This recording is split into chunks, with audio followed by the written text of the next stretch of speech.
العالم جابر بن حيان في مدينة الكوفة عام 101 للهجرة.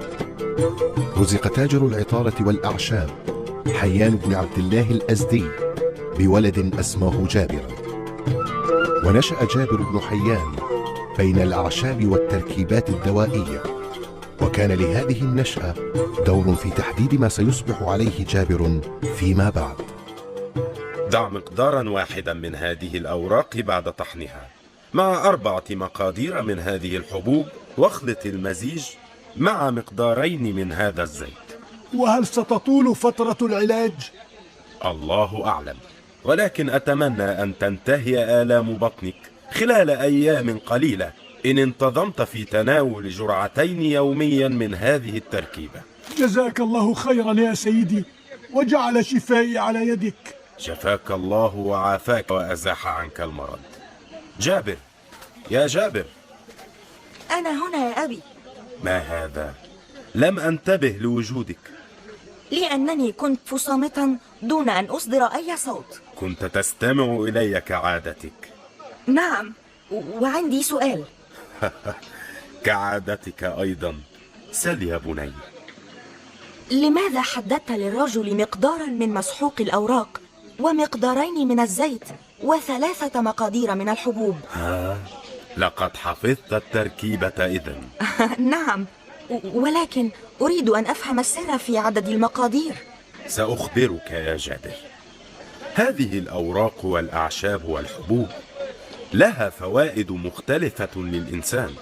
عندما أخلط مقدارا معينا من هذه الحبوب مع مقدار آخر أقل أو أكثر من هذه الأعشاب، فإن النتيجة التي سأحصل عليها تختلف باختلاف المقادير. أليست نفس المكونات؟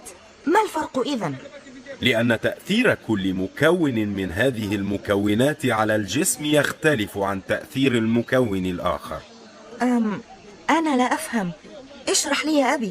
حسنا، لو زدنا مثلا في هذه التركيبة من مسحوق الحبة السوداء، فإنها تريح من يتناولها من آلام الصدر وتهدئ من السعال. أما لو زاد مقدار الأوراق في هذه التركيبة فإن النتيجة قد تكون قاتلة. لماذا؟ لأن هذه الأوراق تحوي مواد سامة، وعندما نضعها بكميات قليلة مع مواد أخرى يتحول السم إلى مادة مفيدة للجسم.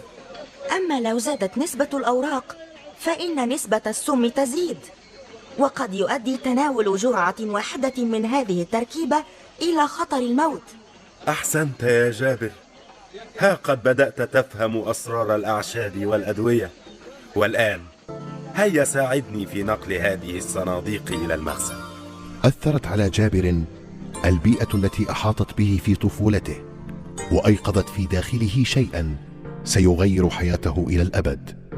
إنه حب العلم والمعرفة والاطلاع.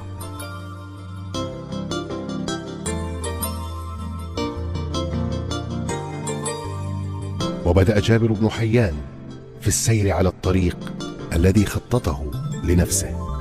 لماذا تصر على مغادرة الكوفة يا جابر؟ لا أفهمك. سأنطلق ناحية اليمن يا موسى. تجارة الأعشاب والدواء رائجة هناك. هذا ليس مبررا، إنها تجارة رائجة في كل مكان، وقد كان والدك رحمه الله من أكبر تجار الأعشاب والدواء في الكوفة. هناك سر وراء سفرك يا جابر. حسنا، سأخبرك. إنها رحلة في طلب العلم. العلم؟ نعم، بعد وفاة والدي اكتشفت أنني لو بقيت في الكوفة سأضطر إلى الاعتناء بشؤون تجارتنا، وسأمضي وقتا طويلا في الدكان. أما لو سافرت فستكون فرصة رائعة لأنزل في رحلتي هذه بأكثر من مكان، وأقابل بعض العلماء ممن سمعت بهم من قبل. وماذا عن تجارتك؟ ماذا عنها؟ كيف ستجمع بين الرحلتين، رحلة طلب العلم ورحلة التجارة؟ تجارتي يا موسى تساعدني على ذلك، فهي تعتمد على شراء مختلف أنواع الأعشاب، وهذا يتطلب النزول في أكثر من مكان لأجمع أكبر تشكيلة من الأعشاب. ألا ينبغي إذن أن أستغل الفرصة وأستمع لأهل العلم في كل مكان أنزل فيه؟ فهمت. وكأنك حين تجمع الأعشاب تجمع معها العلم. وإن كانت الأعشاب نافعة للناس فالعلم أيضا نافع، أليس كذلك؟ وفقك الله في رحلتك يا جابر، وأعانك على تحقيق ما تتمناه. بدأت رحلة جابر بن حيان، وانطلق يجمع ما يمكنه من العلم، فدرس القرآن الكريم وعلوم الفقه، وسمع حديث الرسول صلى الله عليه وسلم. واستقر جابر في اليمن لفترة يعمل في المهنة التي ورثها عن والده. أتمنى أن تساعد هذه التركيبة من الأعشاب على شفاء زوجك يا أماه. جزاك الله خيرا يا ولدي، أنت من أمهر تجار الأعشاب الذين عرفتهم. الحمد لله. ولكن لماذا أراك تغلق محلك كثيرا؟ ألديك محل في مكان آخر؟ كلا، ولكنني أذهب لحضور بعض مجالس العلم. أما زلت تدرس علم الأعشاب؟ بل أدرس كل ما أستطيع أن أتعلمه، سواء من علوم الدين أو من علوم الدنيا. لابد أن تتعرف إذن إلى حربي الحميري. ومن هو حربي هذا؟ إنه عالم في أمور اللغة والقرآن والحساب أيضا، ولكنه يفضل الاختلاء بنفسه كثيرا. أعتقد أنه سيرحب بك كطالب عنده ما دمت تحب العلم إلى هذه الدرجة. هل تمانعين يا سيدتي في تقديمي إليه؟ على العكس، يسعدني هذا، فأنت شاب طيب ومخلص وعلى خلق. هل تود أن نذهب إليه الآن؟ إن منزله في طريق عودتي إلى منزلي. طبعا، لنذهب فورا.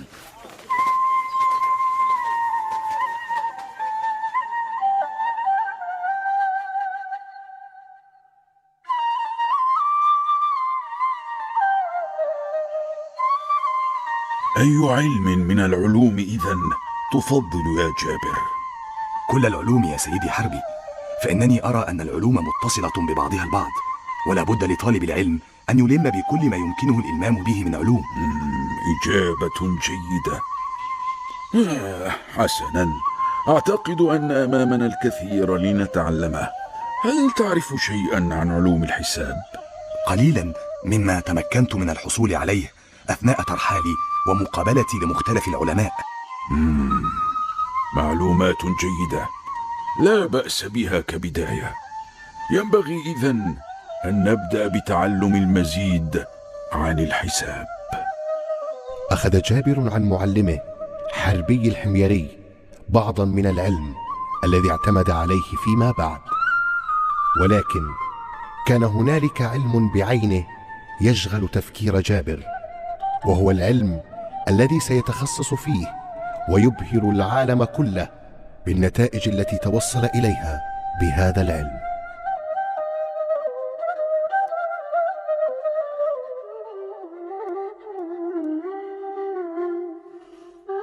عاد جابر إلى الكوفة، وهناك أقام عند أحد أصدقائه. طالت فترة غيبتك عن الكوفة يا جابر. تغيرت الأوضاع هنا كثيرا بعد حكم العباسيين. لاحظت ذلك يا موسى. التغيرات دائما هي ما يشد انتباهي، كهذا التغير مثلا. أي تغير؟ انظر. ما الأمر؟ هذا بعض الطوب الأحمر. عندما أتيت إليك أول مرة لم تكن هذه الأملاح البيضاء موجودة. إنها أملاح تظهر من وقت إلى آخر. يبدو أن في هذا الطوب مادة تتفاعل مع الجو فتنتج هذه الأملاح. ما هذا الكلام الغريب الذي تقوله يا جابر؟ لا أفهم شيئا مما تقول. إنها أمور تتعلق بعلم يسمى الخيمياء. أعتقد أنني مهتم بهذا العلم يا موسى، العلم الذي يدرس خواص المواد وتفاعلاتها مع المواد الأخرى ومع ما حولها. رغم تغير كل شيء إلا أنك لم تتغير يا جابر، ما زلت محبا للعلم كعهدي بك. بعد عودة جابر إلى الكوفة تفرغ للعلم، وبدأ يتخصص أكثر فيما له علاقة بالكيمياء، أو كما كانت تسمى وقتها الخيمياء.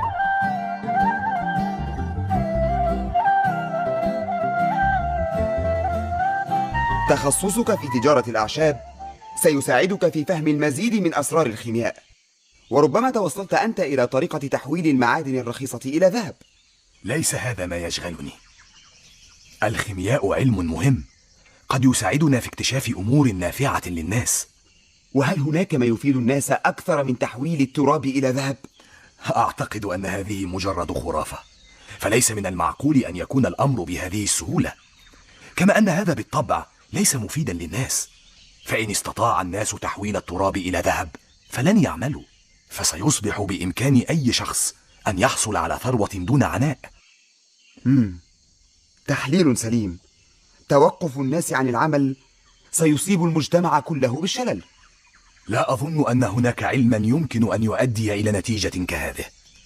العلم إنما يهدف لخدمة الناس وتقدم الشعوب والمجتمعات، كما أن دوره محاربة الخرافات والجهل، وهذا ما أتمنى أن يوفقني الله إلى تحقيقه. كان جابر بن حيان يضع أمامه هدفا واحدا: أن يكتشف المزيد من أسرار العلم، وأن يسخر علمه هذا لخدمة الناس. فهل يا ترى سينجح في تحقيق ما يحلم به؟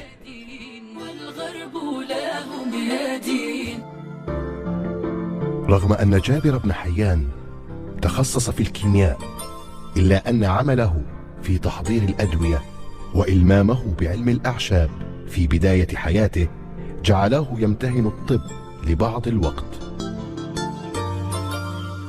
جيد. أرى أن حالتك قد تحسنت أيها الجندي. نعم، وقد زال شعوري بالإرهاق الذي كنت أعاني منه. لا تهمل غذاءك ثانية، ويمكنك تناول هذه الخلطة من الأعشاب لمدة أسبوع آخر حتى تتحسن صحتك تماما. السلام عليكم. وعليكم السلام ورحمة الله. سيدي الوزير جعفر البرمكي، كيف حالك اليوم يا جابر؟ بخير أيها الوزير. هل تشعر بتحسن بعد أن عالجك الطبيب جابر؟ نعم يا سيدي، الحمد لله، ويمكنني العودة الآن لصفوف الجنود. عظيم، انطلق إذن. أرى أنني كنت موفقا في اختيارك كطبيب يا جابر. شكرا لك يا مولاي، ولكن... ما الأمر يا جابر؟ أنت تعرف أنني لا أميل كثيرا لمهنة الطب، ولولا أنك شرفتني بمثل هذا التكليف لما قبلت. وماذا تريد إذن؟ أريد أن أتفرغ لوقت أطول لدراسة أسرار الخيمياء، فأنا أعتقد أن العلماء ما زالوا مقصرين في هذا العلم، وأنه يمكنني التوصل إلى نتائج جيدة فيه. حسنا، لك هذا. حقا؟ ليس هذا فقط، بل سأرسلك إلى معلم تجد عنده ضالتك. إنه الإمام الصادق. الإمام جعفر الصادق؟ حسنا يا جابر، أخبرني بما تريد تعلمه تحديدا في الخيمياء.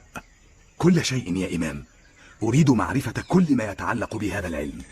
أتعتقد أن هناك من يعرف كل شيء عن علم بعينه؟ لو وصل عالم إلى نهاية أي علم، فما فائدة أن يأتي من بعده من يبحث في هذا العلم؟ هذا صحيح، ولكنني عنيت أن تعلمني ما تعرفه ووصلت إليه بنفسك. أجبني إذن عن هذا السؤال. علم الخيمياء ما زال علما حديثا، ولا نعرف الكثير من أسراره، فكيف يمكننا التعمق فيه؟ إنه علم يقوم على التجارب، كلما قمنا بمزيد من التجارب وصلنا إلى المزيد من النتائج. أحسنت، هذا هو جوهر الأمر، التجريب. جرب قدر استطاعتك، اخلط مواد بمواد أخرى لم تجرب خلطها من قبل، زد المقادير وقللها، ستقودك الصدفة إلى نتائج لم تكن تتوقعها، وفي الوقت نفسه ستستطيع فهم قوانين كثيرة وتستنتج نتائج لأشياء لم نصل إليها بعد. سأضرب لك مثلا بسيطا. لابد أن الإنسان قد اكتشف في وقت ما أنه يمكنه أن يستخرج بعض الأصباغ الملونة من بعض النباتات، ولكن كيف عرف الإنسان أن القماش يمكن صبغه باللون؟ ربما حدث هذا نتيجة الصدفة، أو أن أحدهم جرب وضع ملابسه في اللون الذي استخرجه منتظرا النتيجة. حسنا، على جانب آخر اكتشف الإنسان ربما عن طريق الصدفة أيضا أن خلط لونين معا يعطي لونا ثالثا. فهمت. تجربة الصباغة وتجربة خلط الألوان هما تجربتان منفصلتان، ولكن النتيجة المنطقية التي يمكننا الوصول إليها دون تجربة هي أن غمس القماش في الصبغة الناتجة عن خلط لونين معا ستؤدي إلى تلوين القماش باللون الناتج عن عملية الخلط. أحسنت. هذا مثل بسيط بالطبع. الخيمياء أكثر تعقيدا من ذلك. طبعا، ولكنه درس مهم يا إمام، مهم جدا. درس جابر على يد الإمام جعفر الصادق علوم الدين إضافة إلى علوم الكيمياء، وبدأ جابر يمارس تجاربه وهو يعرف أنه سيواجه تلك الخرافات المنتشرة في المجتمع والمرتبطة بعلم الخيمياء في ذلك الوقت. أريد أن أعمل لديك مساعدا في معملك يا سيدي جابر. حسنا أيها الشاب، ولكن أخبرني عن السبب الذي يدفعك لتعمل مساعدا في معمل عالم خيمياء. لن أخفيك سرا يا سيدي، أطمح إلى أن أصل إلى أحد السرين الكبيرين، إكسير الحياة أو صناعة الذهب. ولماذا تريد الوصول إلى هذه النتيجة؟ إذا وصلت إلى إكسير الحياة فسأضمن أن أعيش إلى الأبد، وسأجني ثروة من هذا الاكتشاف. وإذا وصلت إلى طريقة صناعة الذهب فسأجني أيضا ثروة ضخمة. ما الأمر يا سيدي؟ لماذا تنظر إلي هكذا؟ لأن كل ما قلته أمور ضد العلم.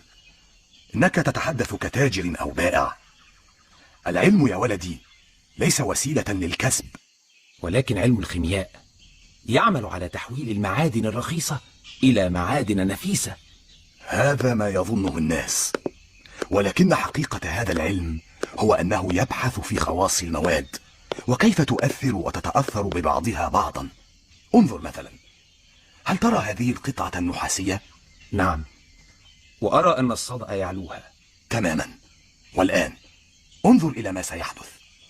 نحتاج أن نخلط بعض المواد أولا. هذا بعض الخل وهذا بعض الماء. ما هذا؟ ماذا ترى؟ لقد زال الصدأ وأصبحت القطعة النحاسية تلمع. هذا هو ما تفعله الخيمياء. المواد تتفاعل مع بعضها البعض، يتفاعل الخل والملح معا فينتجان مادة قوية تتفاعل بدورها مع الصدأ الموجود على النحاس فتزيله. هكذا يمكن أن تخدم الخيمياء الناس، لا أن تعدهم بتحقيق أحلام الحياة الأبدية أو الثروة السريعة. ما رأيته الآن مدهش بحق. هل يمكنني تعلم المزيد من التجارب على يدك يا سيدي؟ سأرى ما إذا كنت بالفعل تريد العمل في مجال علم الخيمياء حبا في العلم، أم أنك لا تزال تريد تحقيق تلك الأحلام التي تراودك. أمامي كثير من التجارب سأجعلك تساعدني فيها. انطلق جابر يجري تجاربه، وليصل إلى نتائج أكثر دقة بدأ يخترع أدوات تساعده في تلك التجارب. والآن ناولني قليلا من الزئبق. تفضل يا سيدي. ريثما أسخن الزئبق على النار، هل يمكنك أن تزن لي ربع مثقال من الكبريت؟ حسنا، هل يمكن أن أسألك لماذا حددت الكمية بربع مثقال؟ أجريت العديد من التجارب وأظن أن هذه هي الكمية المناسبة لأصل إلى النتيجة التي أتوقعها هذه المرة. هل تؤثر كميات المواد المستخدمة في التجارب إلى هذا الحد؟ أعني أنها يمكن أن تغير النتيجة؟ وتعلمت من والدي رحمه الله أهمية المقادير في الخلطات. وعلم الخيمياء لا يختلف كثيرا عن علم تحضير الأدوية في هذه النقطة، بل إن تحضير الأدوية ما هو إلا فرع من فروع الخيمياء. هل جهزت الكبريت؟ نعم، تفضل يا سيدي. هذا الميزان دقيق جدا، من أين أحضرته؟ صنعته بنفسي. بنفسك؟ نعم، فالتجارب العلمية تحتاج إلى ميزان دقيق جدا.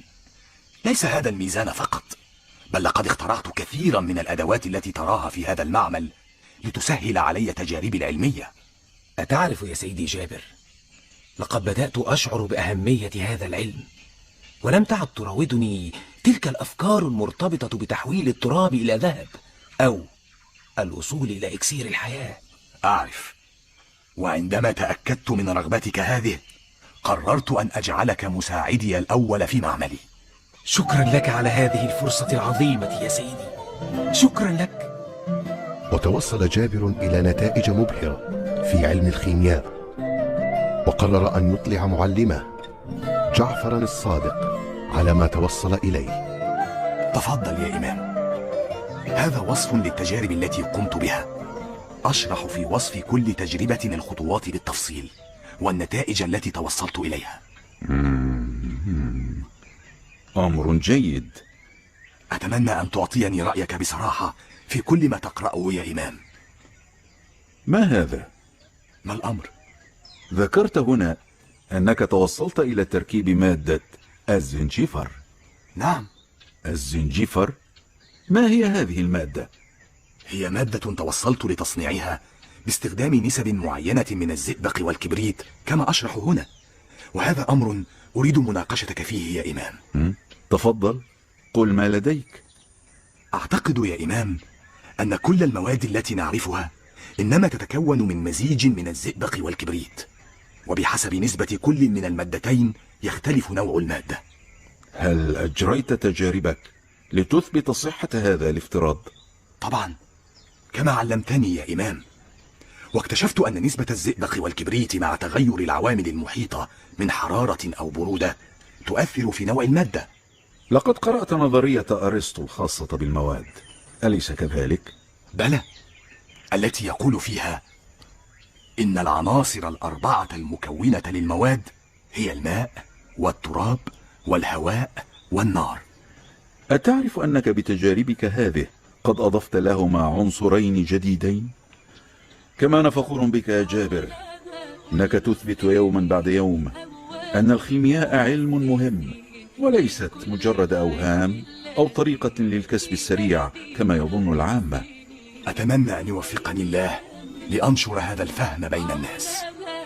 قطع جابر شوطا كبيرا في علم الكيمياء، فكيف سيكون رد فعل الناس عندما يعلمون بأمر تجارب جابر والنتائج التي توصل إليها؟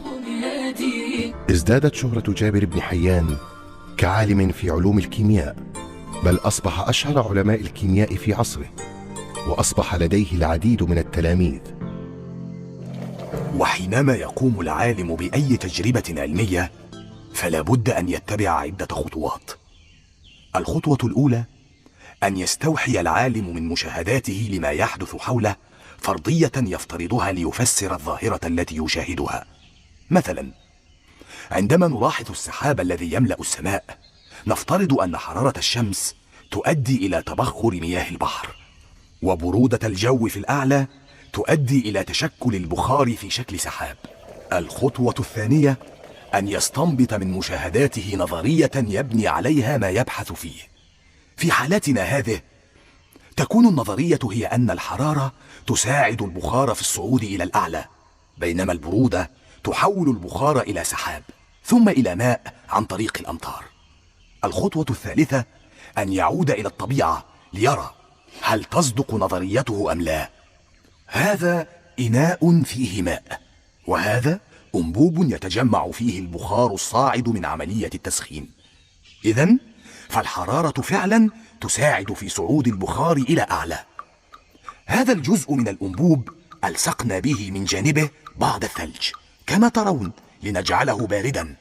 هل نلاحظ ما يحدث؟ إن البخار يبدأ في التكثف ويصبح شبيها بالسحاب. كما نرى بعض قطرات الماء وقد تجمعت على جدار الأنبوب من الداخل، إنها أيضا تشبه الأمطار. إذن فقد تأكدنا من صحة نظريتنا. قبل أن تعلنوا نتيجة أي أمر تريدون إجراء تجربة عليه يجب أن تكرروا الجملة التالية: صنعته بيدي وفي عقلي من قبل وامتحنته فما كذب. ولم ينسى جابر بن حيان الهدف الأول الذي كان سببا في تعلمه الكيمياء، وهو خدمة الناس. سيدي جابر، هل قلت لي ما الهدف من تعلمنا لعلم الكيمياء؟ ألا ترى فيه نفعا؟ أجل، نحن نقوم بتجارب كثيرة، نكتشف مواد جديدة، نستخرج بعض الأحماض، نسخن ونبرد. فيما يفيد كل هذا؟ ألا ترغب في تعلم المزيد؟ على العكس، أنا أحب هذا العلم كثيرا، ولكنني أتمنى أن أفيد الناس به. غاية نبيلة، ويمكننا تحقيقها بالفعل باستخدام علم الخيمياء. كيف؟ سأخبرك. ما هذا؟ هذا حجر الشب. وما خواصه؟ له خواص كثيرة، يذوب في الماء ويتفاعل مع الأحماض حسنا، هذا يكفي. والآن إذا أضفنا بعضا من الشب إلى هذه الصبغة ثم صبغنا بها قميصا مثلا، أيمكن أن تخبرني ما هي النتيجة؟ التفاعل الناتج بين الشب وهذه الصبغة سيجعل اللون أكثر ثباتا على القماش. أليس من المفيد للناس أن نخترع لهم طريقة تساعدهم في تثبيت ألوان ملابسهم؟ هذا صحيح. هناك استخدامات أخرى للشب، كأن نضيفه إلى القماش، وعندها سيكون طبقة غير مرئية فوق هذا القماش، فتصبح لدينا ملابس لا تبتل. والخيمياء أيضا تساعدنا في صناعة الأدوية، أليس كذلك؟ بلى، فبواسطتها نستطيع تحويل السموم إلى أدوية مفيدة تساعد في شفاء الإنسان، بل والحيوانات كذلك. ولكن بماذا يفيدنا ماء الذهب مثلا؟ هذه المادة تعطي طبقة تشبه الذهب في لمعانه، يمكن بها أن نطلي الحلي فتبدو كأنها ذهب حقيقي، ولكنه بالطبع أرخص من الذهب، فيمكن استعماله لكتابة المخطوطات المهمة كما حدث وكتب به القرآن الكريم، كما يمكن أن نسعد به النساء اللواتي ليس بمقدورهن شراء الذهب لغلاء سعره. ولكن ألا يساعد هذا في الغش؟ يمكن لأي تاجر أن يطلي الحلي الرخيصة بماء الذهب ويبيعها على أنها ذهب خالص، ولن يتمكن أحد من كشف سره. ومن قال ذلك؟ هذا المركب يسمى الماء الملكي، وهو قادر على إذابة طبقة ماء الذهب التي تغطي أي سطح، وسيتضح عندها إن كان ذهبا خالصا أم مغشوشا. علم الخيمياء مليء بالأسرار، ويمكننا أن نكتشف المزيد عنه كل يوم. وكيف توصلت إلى هذه النتائج يا سيدي جابر؟ بالتجريب يا ولدي، كلما زادت التجارب زادت النتائج. وصلت شهرة جابر بن حيان إلى كل بيت في الكوفة، ولكن لأن بعض الناس لم يفهموا أن ما يقوم به جابر هي أمور علمية، فقد غضبوا وظنوا به ظنا سيئا. ماذا؟ ملابس لا تبتل؟ نعم، يضع القماش في الماء ثم يخرجه جافا. كيف يفعل هذا؟ لابد أنه ساحر. لقد سمعت أنه يستطيع تحويل أي معدن إلى ذهب. لابد أنه يستعين بالجان في أعماله الشيطانية هذه. لقد سمعت أنه عالم، وأن هذه الأمور التي يقوم بها هي من أمور العلم. أي علم هذا؟ إنها أشياء غير معقولة. يجب أن نتخذ موقفا صارما مع هذا المدعو جابر بن حيان. فيما تفكر؟ أفكر في أن نمنعه من الاستمرار في أفعاله هذه، وأفضل طريقة هي أن نحطم ذلك المكان الذي يمارس فيه سحره الأثيم. يا إلهي، المعمل! أتعرف أين يقيم هذا المدعو جابر؟ نعم، أعرف معمله الذي يقوم فيه بتجاربه. تقصد الذي يعد فيه سحره، فلننطلق إلى هناك. سيدي جابر، سيدي جابر، العشرات من أهل الكوفة في طريقهم إلى هنا، إلى معملك. خيرا، لماذا يأتون إلي؟ لقد انتشرت أخبار تجاربك العلمية والنتائج التي توصلت إليها، وهم يعتقدون أنني ساحر، أليس كذلك؟ أنت تعرف بالأمر إذن؟ بل توقعته. يجب أن تنصرف الآن بسرعة وتترك هذا المكان، فهم مصرون على تحطيم المعمل. كنت أعرف أن شيئا كهذا لابد أن يحدث. لابد أن آخذ بعض الكتب وبعض الأدوات التي لا غنى لي عنها. ولم تأخذ أدواتك؟ أتعتقد أنني سأتوقف عن إجراء تجاربي؟ سيأتي يوم يا ولدي يعرف الناس فيه أهمية علم الخيمياء. للأسف إن خرجت من الباب سيرونك يا سيدي جابر. إذن فالحل بسيط، فلنخرج من هذا الشباك. اهدموا هذا المكان، ودمروا هذه الأدوات التي يستعملها في سحره. إنها كتب مكتوبة بحروف غريبة.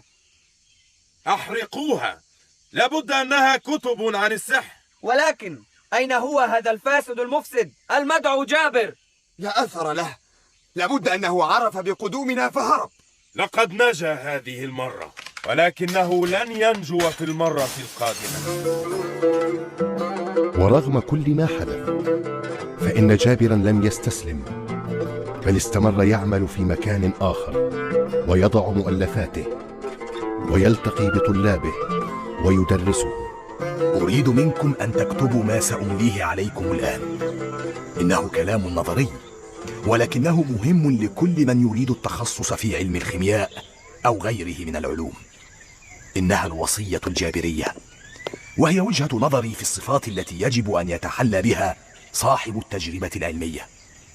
عليك أولا معرفة سبب قيامك بالتجربة، فلا تقم بأي تجربة دون تحديد سبب القيام بها. بعد ذلك، وحتى تكون تجربتك مؤدية إلى النتائج التي تتمناها، يجب عليك أن تفهم الإرشادات التي تتعلق بهذه التجارب. وأريد أن أسألكم سؤالا: هل لاحظتم أين يقع معملي؟ إنه في أطراف المدينة. هذه هي الملاحظة الثالثة. يجب أن يكون المعمل في مكان معزول فتتمتع بهدوء أكبر مما يساعدك في التركيز. والصبر والكتمان أمران مهمان، فيجب أن يكون صاحب التجربة كتوما، لا يتسرع في إعلان ما يفعله أو يصل إليه من نتائج، صبورا على تجاربه حتى يصل إلى النتائج المرجوة منها. ولماذا لا يذيع صاحب التجربة نتيجة تجاربه متى توصل إليها؟ هذه هي الوصية الخامسة: ألا ينخدع صاحب التجربة بالظواهر ويتسرع في الوصول إلى النتائج، بل يجب أن يجرب مرة وراء مرة حتى يتأكد أن ما وصل إليه من نتائج هو الصحيح. وينبغي أيضا أن يتخذ صاحب التجربة أصدقاء يثق بهم، فكما تعلمون لا يحسن كل الناس الظن بالعلماء، وخاصة من يعملون في علم الخيمياء، ولا نريد أن ننقذ كل يوم عالما من هدم معمله فوق رأسه. تتبقى نصيحتان: أن يتجنب من يقوم بالتجارب تلك التجارب المستحيلة، كخرافة تحويل التراب إلى ذهب أو اختراع مادة تطيل العمر، فعمرك أنت من سيضيع هباء لو قررت أن تقوم بمثل هذه التجارب المستحيلة. وما هي النصيحة الأخيرة؟ أن يكون لمن يريد القيام بالتجارب العلمية وقت كاف يمكنه من إجراء هذه التجارب، فبعض التجارب كما تعلمون تحتاج إلى وقت طويل جدا. استمر جابر يعلم تلاميذه ويقوم بتجاربه ويضع مؤلفاته دون ملل أو كلل، وظل بهذا الحماس حتى توفي عن عمر قارب 95، وكانت وفاته في معمله بين كتبه التي ألفها وأدواته التي اخترعها والمواد التي اكتشفها وأجرى عليها التجارب. ولذا استحق أن تقترن الكيمياء باسمه، وأن يطلق عليه لقب شيخ الكيميائيين وأبو الكيمياء.